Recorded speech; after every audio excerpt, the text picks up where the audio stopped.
suspect! Coming to get you, Bobber. Wolfman's got Nards!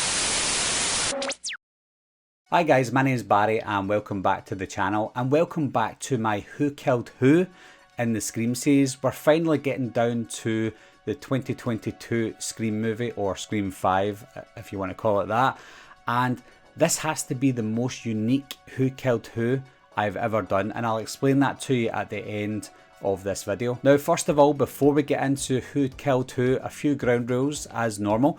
One is just my opinion. What I'm saying is obviously not fact. It could be true with what I'm saying, but it's just my opinion. And most importantly, and I have to reiterate this again, the killer is not, I don't base the killer on the height of the killer, the speed of the killer, the way the killer moves, and especially not which hand they use their knife with. I see a lot of people commenting on that. They're saying it has to be such and such a person because they're left-handed, it has to be such and such a person because they're right-handed, and they do this and they do that. No, that's not how it works. It's never been how it works. The stuntman is told to use a specific hand based on how that scene is shot, based on how that scene is lit. If the killer is left-handed but they have to shoot a scene from this side, they're not going to use the left hand and have it in the way. They're going to change hands based on what the director wants, the cinematographer wants, based on what they want for that scene determines which hand the killer has to use. So disregard all of that. It doesn't matter which hand they use, it doesn't matter what height they are, it doesn't matter if they growl like a male, like when they fall down and they go, ugh! That doesn't matter. It's a stuntman. The Scream movies are known to do that. That's just what they do in the Scream movies. They've done it in the first one and they continued on, even if it's a female, even if it's a small female, a small male, it really doesn't matter. So please don't take the look of Ghostface, don't take the mannerisms of Ghostface into account when trying to figure out who killed who. That's not what we do. What I do in these videos is I only go by what we see. I don't say to myself, I think this person's the killer because they hate that person. That's not how it works. I only go by what I physically see on screen and what I hear from the people in those moments, and that determines who I think the killer is. But with all that being said, let's get on to victim 1. Victim 1 is Vince, and I believe personally that we're starting with an easy one. It seems very clear cut to me who the killer is in this, but I will explain my reasons for it as we go through this video. Now Vince is the nephew of Stu. Now at the start of the movie, somebody says that, I think it might have been Liv said, yeah, he worked with me and Tara. And then Amber asked, he worked with Tara? Almost like a question like, I've done my homework on Vince and I know that he's Stu's uncle, but I didn't realise that he worked with Tara. However, this is a really good bonus for me. He worked with Tara? That's what it felt like Amber was saying just for those few words. Almost like that's even better motive for me to kill Vince. Sam and Richie then turn up at the hospital before Vince dies. So now that we've got Richie in Woodsboro, Richie could be one of the suspects for killing Vince. However, with all the conversations that were going on in the hospital, it seems like Richie and Sam stay with Tara just to look after her, whereas the rest of the crew go to the bar later that night where they bump into Vince. Now as you can see, Amber is at the bar where Vince dies, and you might think, well, Amber might stay in the bar while Richie goes and kills Vince outside. Well, no, that's not very possible, to be honest. You hear the bar woman says, "Get out of here, I'm calling the cops." You kids too. So everyone has to leave at the same time. Amber and Vince had to leave at the same time. So I can only assume from what I see, the kids go home or whatever, but Amber stays and Vince is outside drunk, and that's where I believe Amber kills Vince. Even after the scene that Vince died, it just reiterates that Richie wasn't the killer, because Richie is still currently at the hospital with Tara and Sam. Therefore, I believe the killer for victim 1 is Amber. Victim number 2 is Judy. Now this is where it gets complicated because there's no definitive answer and no definitive clue as to who definitely killed Judy, and the same goes with victim 3, Wes. They get killed within minutes of each other, so we'll kind of do a double act here, victim 2 and victim 3, Judy and Wes, because they do get killed by the same person. There's only one person I believe that's there. So the facts are not all there for us to see on screen. I don't know if it was intentional, but all I can go by is after they die, it's still daytime, and Sam phones Richie, and Richie seems to be in a hotel room and he's watching YouTube and he's talking about the Stab movies, Stab 8, and Sam's telling him that Wes and Judy are dead. Now he pretends that he's surprised, obviously, because he knows what's happening, whether he kills the two of them or whether Amber kills them. He knows that that's the plan anyway because he's one of the killers.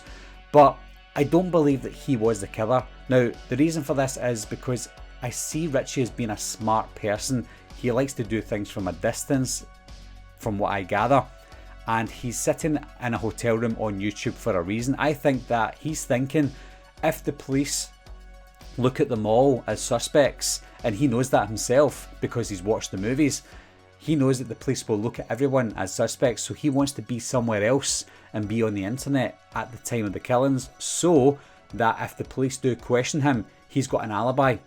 Whereas I don't know if Amber has an alibi.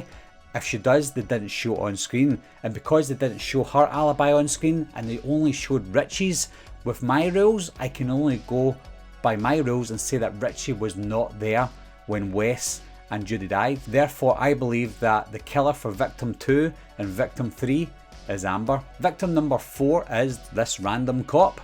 Now, this is again one that we can't 100% determine, but with the rules that I choose to go by in this Who Killed Who, it seems a little bit more obvious, and I will explain that to you. After the cop dies, we see Richie turning up, who looks like the obvious killer of the cop, but my interpretation of Richie still stays the same. I think Richie is a very, very smart killer, a very, very smart man, I should say, and I believe that he didn't kill the cop.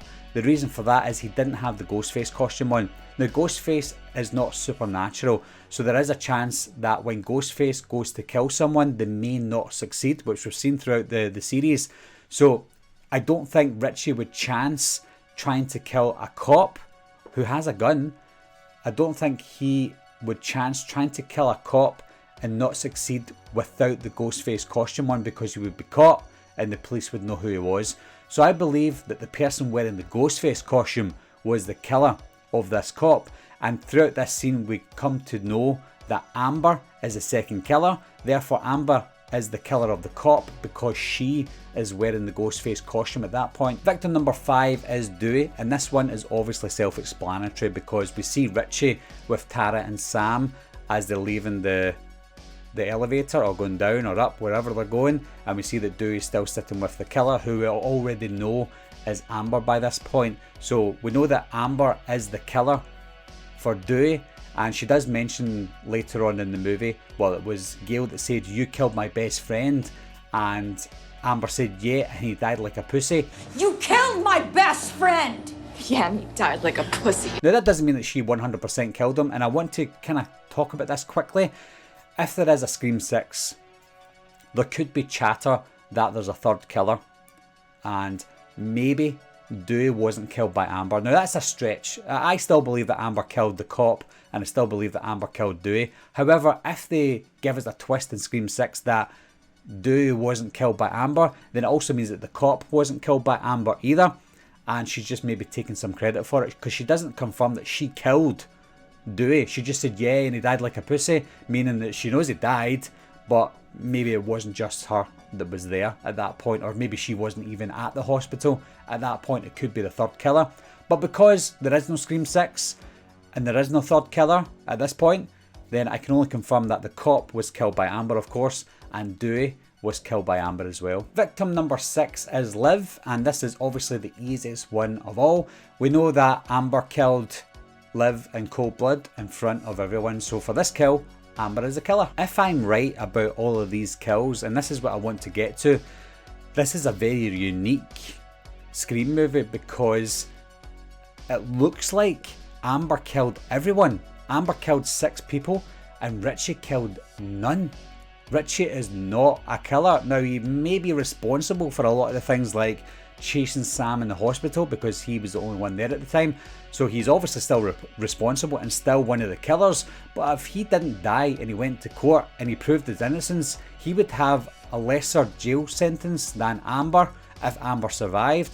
So this is a very unique who killed who, because if I'm right, which I'm not saying I am, if I'm right, Richie's not a killer. Now, because I'm saying Richie's not a killer, it doesn't mean that he didn't kill anyone in the movie, because there's still a chance that he killed the cop. There's still a chance that he killed Wes and Judy. So he may very well still be a killer. But the fact that they didn't show any inclination that he was a killer might have been intentional, because maybe they wanted us as the viewer to lay off Richie. Maybe put our feelings towards maybe Amber and someone else, but maybe they wanted us to think that Richie had no chance of being the killer, because they did try maybe too hard to show us that Richie wasn't the killer. Like, he didn't see the stab movies, he's never been to Woodsboro, he doesn't know anything. It seems like they maybe tried too hard to tell us that Richie wasn't the killer, and that might be why it looks like he didn't kill anyone, when in fact he could have killed people. 3 victims could have possibly been done by Richie, but Amber looks like she was a suspect in every single one of them. So with my rules, Amber killed 6 people and Richie killed no one. So what do you think of that, guys? Do you think I'm right? Do you think Richie is innocent in terms of killing nobody? Or who do you think Richie killed, if you do think he killed someone? If you think he killed someone, give me your explanations, and don't tell me it's because you just think he hates that person or some other silly reason. Give me reasons why. Is there any evidence to show why he might have killed someone else rather than it being Amber? Because I might have missed it. Obviously I can't see everything. I did watch the movie a few times. I just can't see any hard evidence that Richie killed anyone. Anyway guys, as always, thanks a lot for watching, thanks for subscribing, and I'll see you soon. Bye bye.